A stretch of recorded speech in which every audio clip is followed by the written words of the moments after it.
سلام علیکم لیدونکو، تاسو وینئ یاست چې د اسلامي امارت مجاهدین شپه ورځ یو کړې ده او غواړي چې د کابل شهریانو ته امنیت راوړي. په دې لړ کې یو تن بیا هم دلته یو سارق نیولی ده چې تقریبا دا د دې ورځې 12:55 دقیقې دي او فعلا د یې راوړی ده د 10 ریاست ته.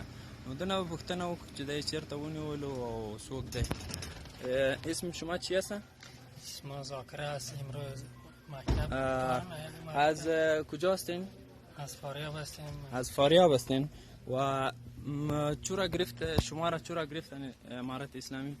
مولای صاحب 2 نفر اینجا مولای صاحب دکتر آمده 2 نفر رئیس صاحب مکتب هم بود که ما یک جای لیدونکو تاسو دا وینئ چې دا اوس د خپل غلط اثباتولو لپاره ګیره یې پرېښودلې وه او د طالبانو له نوم نه مقدس نوم نه استفادې باندې دې غوښتلو چې سرقت وکړي. نو دا یې تقریبا 3 موټر اغلا کړي ولو چې د 4م موټر د غلا کولو په حال کې ونیول شو. ایره کجا گرفته بود؟